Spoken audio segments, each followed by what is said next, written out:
The 2010 Atlanta Press Club Debates, brought to you live from Georgia Public Broadcasting. Now, the race for Attorney General. Good evening. I'm Brenda Wood, evening news anchor for WXIA-TV 11 Alive Atlanta. We'd like to welcome our viewers and our listeners on GPB Radio, as well as our live studio audience, to the 2010 Atlanta Press Club Debate Series, originating from the studios of GPB. Now, this is the debate among the candidates for Attorney General. So let's meet the candidates right now. They are in alphabetical order. Ken Hodges is the Democratic candidate and has served as district attorney in Albany, Georgia for 12 years. Hodges was former chairman of the Prosecuting Attorneys Council, PAC. Sam Olens, he is the Republican candidate and has practiced law in Georgia for more than 25 years. Olens is the past chairman of the Atlanta Regional Commission. And Don Smart is the Libertarian candidate and a retired lieutenant colonel from the U.S. Marine Corps. Smart is currently a principal in the law firm in Savannah. Our format tonight: in the first round, the candidates will each answer a question from one of our three panelists. In the second round, each candidate will ask a question of his opponent. There will be an opportunity for rebuttal in that round. And in the third round, the panelists will continue questioning the candidates. And finally, each candidate will have 30 seconds to make a closing statement. Before we get started, though, let's meet our three journalists, the panelists selected by the Atlanta Press Club. First, Walter Jones, Atlanta bureau chief for Morris News Service. Next, we have Andy Peters, who is a legal reporter for the Daily Report. And our final panelist, Veronica Waters, a legal reporter for WSB Radio. So let's get started now with the debate. In the first round, the candidates will be asked a question by one of our panelists. The candidate will have 60 seconds to answer the question. So we begin with Walter Jones asking the first question of Don Smart. Good evening, gentlemen, and thank you for participating. The Georgia Supreme Court threw out unanimously legislation that would have limited the jury awards in tort cases. Do you think that should be reinstated if it can be found as a way to do it constitutionally? I think you're talking about the awards and the caps on medical malpractice cases. Is that what we're speaking of? Yes. No, I think that is unconstitutional. I think the Supreme Court of Georgia ruled correctly in that ruling, in the sense of why treat the medical profession any different than any other individual or industry in the state where there are not caps on those awards that are rendered by a jury. So no, I think that was a case of where there wasn't any justification to treat one industry or one profession different from another. All right. Now Andy Peters will ask a question of Ken Hodges. Ken, you've emphasized your background as the district attorney in Daugherty County. Certainly criminal matters are a big part of the Department of Law. But civil matters are by far the biggest part of what the Department of Law does. Would you reorganize the Department of Law, shifting money and resources out of civil matters to criminal cases if you're elected Attorney General? What I'll do, Andy, thank you, is make sure that the law department is doing its #1 job, and that is keeping the citizens of Georgia safe. That's what I did when I was the district attorney, and that's what I'll do as the Attorney General. I've been in private practice 3 times, and I'm currently the managing partner of a national law firm here. And when I was the district attorney in Albany, I maintained a very active civil practice using the Civil RICO statute to go after people that were committing fraud against the victims down in southwest Georgia, and I will do that as Attorney General. I believe there are millions of dollars in Medicaid fraud that have been perpetrated upon the citizens of Georgia, and we can go after that monies and recoup it, and hopefully won't have to furlough teachers, furlough prosecutors, and shut down crime labs. I will make making public safety our #1 priority, and I will make sure that the resources that are dedicated for each individual thing are what is necessary when I get there. Our final question in this round is Veronica Waters, who will be questioning Sam Olens. Thank you, Brenda.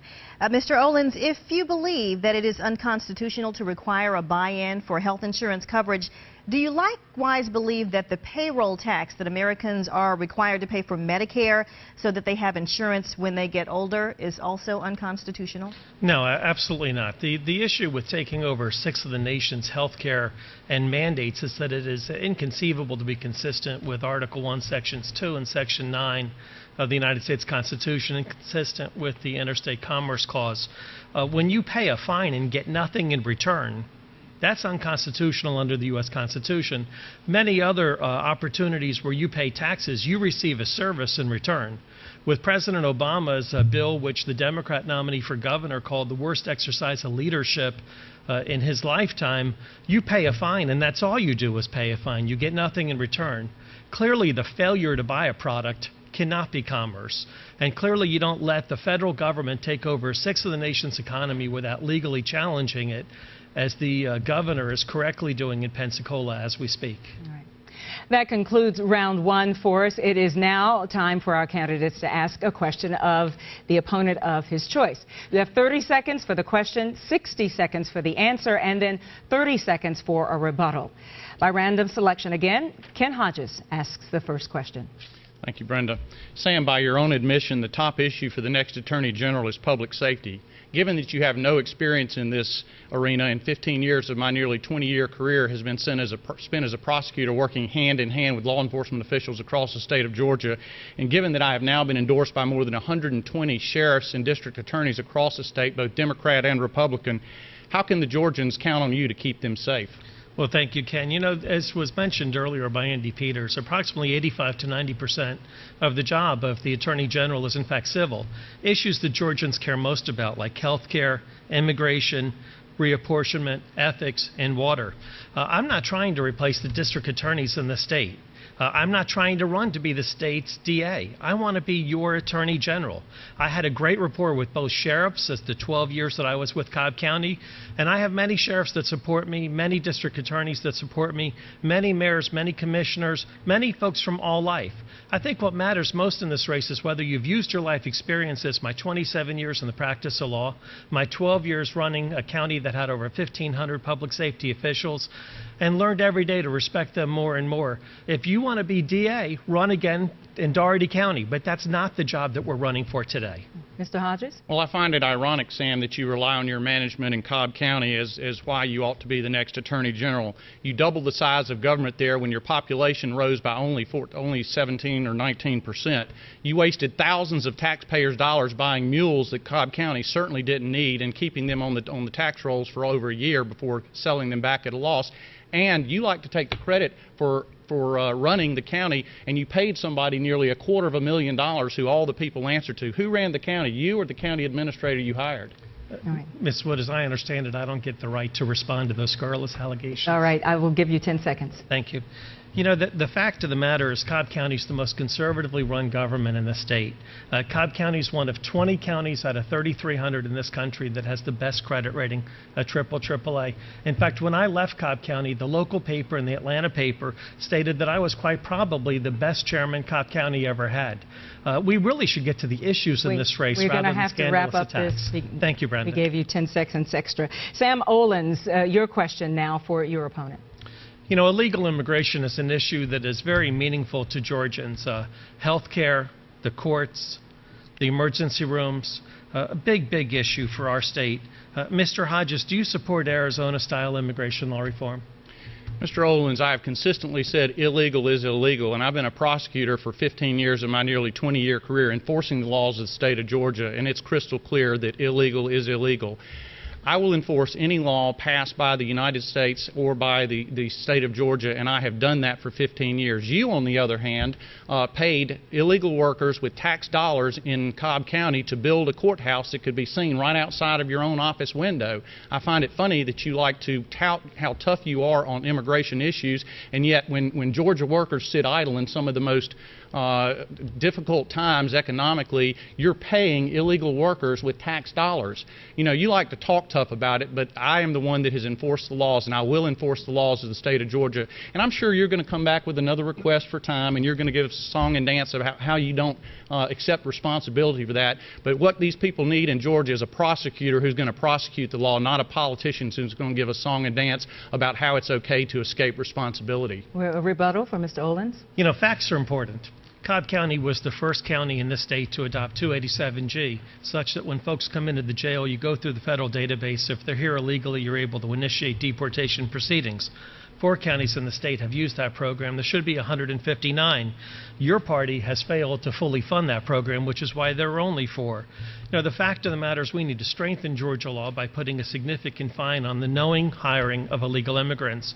With regard to the courthouse, Cobb County hired 0 illegal immigrants. You need to get your facts straight and stop attacking for the sake of attacking. Our final question of this round will come from Don Smart. This will be for Mr. Olens.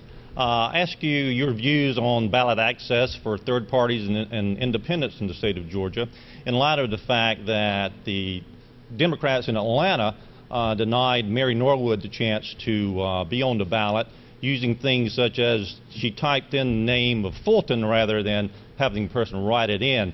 Do you think that those type of rules and denial of ballot access to independents and third parties in Georgia is something that needs to be changed? Don, first I want to thank you for actually asking me a question on an issue rather than a scurrilous attack. The fact of the matter is Georgia law is wrong. You and I both agree on that. We have in place a system that was created by the Democratic Party, the good old boys, that makes it pretty much impossible for third-party candidates, that makes it impossible for write-ins. The public deserves more. The public deserves to have access to all opinions from all individuals, and we ought to assure that the General Assembly, in fact, makes those much-needed reforms. Mr. Smart, a rebuttal? No rebuttal. I agree with you. All right, you're easy on the Thank you. time. All right, that concludes our second round. For those who may be joining our program in progress, this is the debate among the candidates for Attorney General. For our third round now, we return to our panel of journalists who will be asking the questions of the candidate of his choice. The candidate will be allowed 60 seconds to respond. As moderator, I will determine if a rebuttal is necessary. And if a question goes to all 3 candidates, then each candidate will get 30 seconds to respond. We begin this round with a question from Walter Jones. Thank you. Mr. Hodges, you said in a press conference just the other day that you admired the current Attorney General Thurber Baker and his predecessor Mike Bowers, and that you wanted to be have the record like them. And you also said that you would not be using the office to run for governor. But the irony is that both of those gentlemen were not prosecutors, and they did both run for governor. So does that make an argument for one of your opponents? Well, it might, Walter, but clearly neither of those men went into the office of Attorney General running for governor. That's not the case with Mr. Olens. Mr. Olens had a gubernatorial exploratory committee, and it's widely known by his friends and supporters, and he won't even deny that he wants to be governor. And my problem with somebody running for Attorney General to be governor one day is they're going to be faced with decisions that are going to be very important to this state, and whether or not those decisions and the outcome are affected by their later political desires is something that the voters need to be concerned about. I'm running to be the district attorney, I'm running to be the Attorney General of the state of Georgia. I'm not running to be governor. And I am running on my record on what I've done in South Georgia as a district attorney, and that's why more than 120 sheriffs, both Democrats and Republicans, are supporting me. And my opponent in his last rebuttal said that he's got a great number of them supporting him. Go to our websites and take a look at who is supporting who. I've got the current state bar president and 16 former state bar presidents spanning 4 decades, and many other people who know what an Attorney General needs to be, and those are the ones that are supporting Ken Hodges for Attorney General. Our next question comes from Andy Peters. This question is for Sam. In the past decade, Ken and Don have spent their time, full-time profession as litigators, arguing in Superior Courts, Court of Appeals, Supreme Court. Past decade, you have not been a full-time practicing lawyer, practicing litigator. Is that a problem at all for someone who's running for the job of top lawyer for the state? Andy, I've had over 150 jury trials. I've been a lawyer for 27 years. I have an AV rating, which is the top rating any lawyer can have. I've had it for over 10 years. I've been certified in civil litigation by the national body that requires a test and recommendations from judges. My legal career and my vast private practice proceeded when I went into public life. The fact of the matter is, unlike my opponent, the majority of my time has been in private life, running a law firm, growing jobs, not taking money from the government. The vast majority of my life has been, in fact, working like every other Georgian in this state making sure that our families have a better life. It's the culmination of those activities, the 27 years of the practice of law with the 12 years of public service that makes me the best candidate for Attorney General. Now a question from Veronica Waters. I'd like to address this question to all three gentlemen.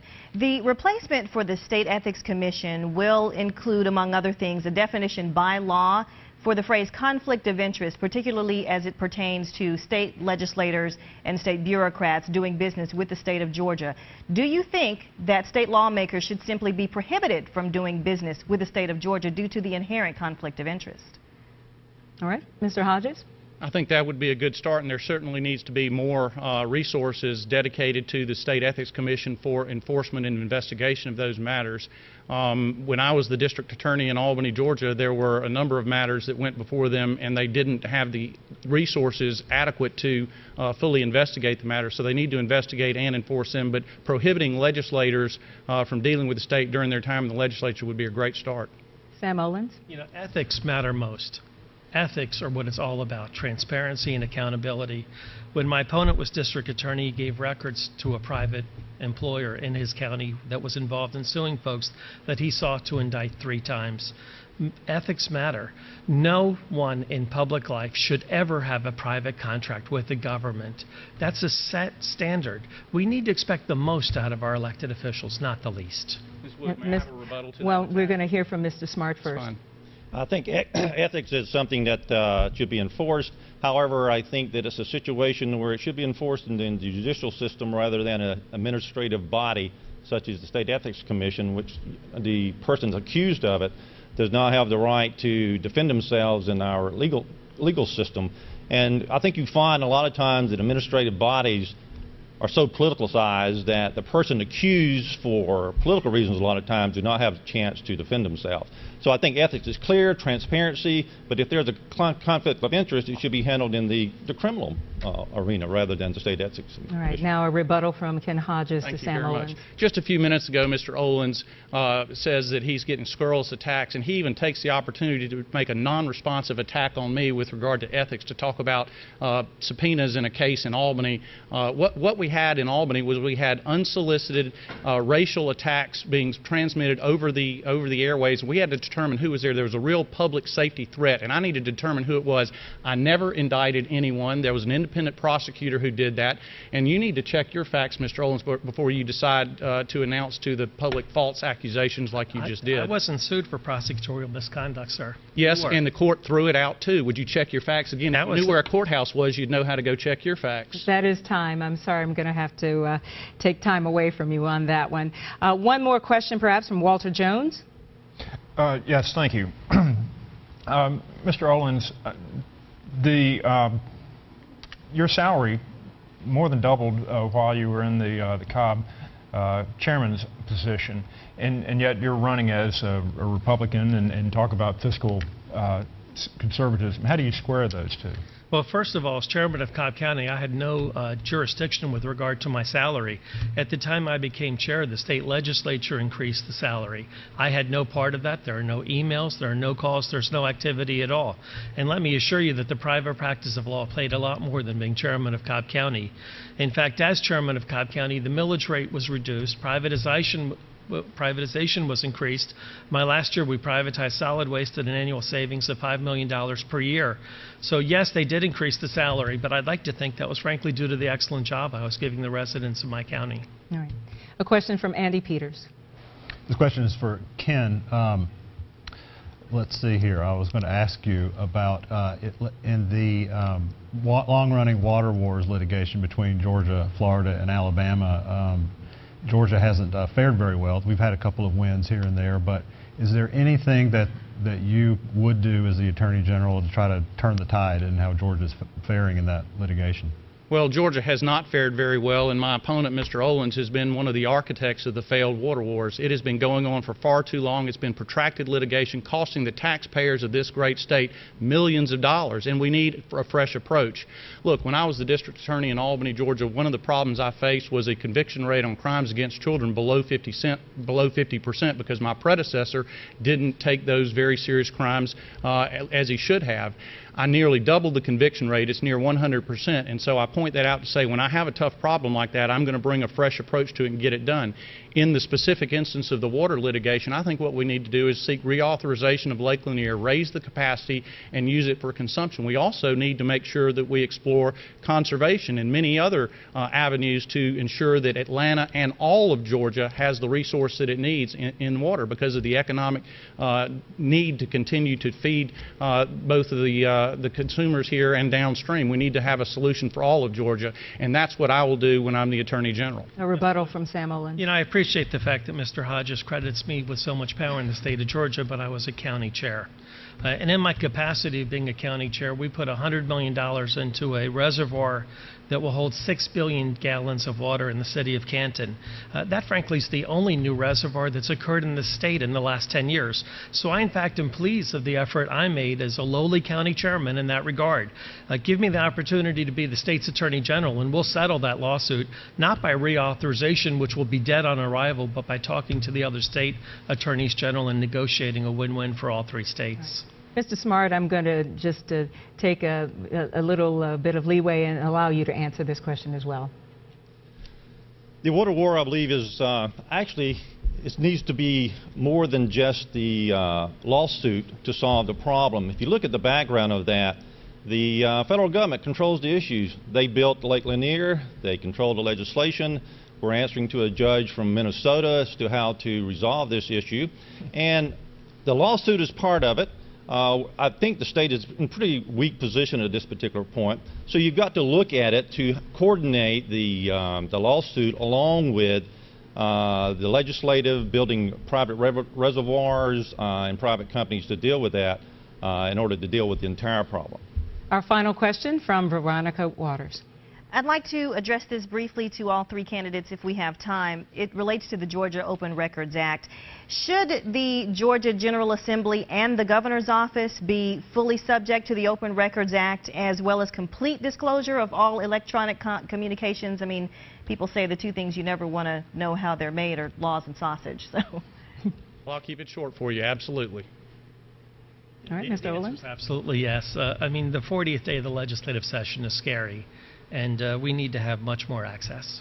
All right, Mr. Smart. And transparency is the key. You need to know what's going on. They're public officials and working on state business. Transparency, yes, it should be disclosed. Those answers were so short. We're going to take another round, at least try to take another round with our panelists. So, Walter Jones. Mr. Hodges, you have said in your campaign materials that party labels shouldn't be important. So let me ask you, why are you running as a Democrat? Well, because I ran as a Democrat first in South Georgia as the district attorney, and changing to a Republican just because this state has changed does not change who I am and my core principles. And that's why I'm proud to have the support of great Georgia Democrats like former Senator Sam Nunn, Carl Sanders, and many others. And I'm very proud to have the support of former Congressman and Secretary of the Army Bo Calloway and other great Republicans. As I mentioned, more than 120 sheriffs and district attorneys are supporting me, both Democrats and Republicans, and I've got far more Republican support than either of my opponents have Democratic support. When I was the president of the DA's Association and we were meeting together, we would talk about ideas, and those of us in the room didn't know which one of us were Democrat and which one were Republican because it didn't matter. And I would say to you that enforcing the laws doesn't matter. I have been an enforcer of the laws for 15 years of my nearly 20-year career, and that's what I'm going to do for all of Georgia when I'm the Attorney General. And I will be a prosecutor, not a politician. All right. Another question, Andy Peters. Sam, one of the big things that could be on your desk the first day on the job All right. as Attorney General. I'm told we have run out of time. Okay. I was trying to get down the line again, but we're going to run out of time if we pursue that question. So no more time for questions now. Each of the candidates in the election for Attorney General will now have 30 seconds for a closing statement. And by random selection again, our first closing statement comes from Sam Olens. Well, thank you, Brenda. It's a pleasure to be here tonight. You know, I want to be your Attorney General, not your district attorney. I want to be in charge of the issues that matter most to Georgians: fighting Obamacare, strengthening immigration reform, strengthening ethics reform, taking charge of the water litigation. I've been endorsed by the National Federation of Independent Business. We need a pro-business attorney general that's not trying to sue our businesses, but who supports less government, lower taxes, and getting us out of this recession that his party, President Obama, has put us in over these last 2 years. God bless you and thank you. Our next closing statement comes from Don Smart. Yes, if you feel that you're part of the moderate, tolerant middle and that your interest has been left out by the two major parties, then this year you have an additional choice on state offices, and that is for the Libertarian candidates. We represent the moderate, tolerant views. We don't have the special interest monies that the other two parties have. So if you feel that you've been left out of the system, you've always been voting for what you consider the lesser of two evils, then I ask for you to vote for Don Smart, Libertarian candidate for Attorney General of the state of Georgia. Less freedom, as we say, less government, and more freedom is what we're asking for. All right. Our final closing statement comes from Ken Hodges.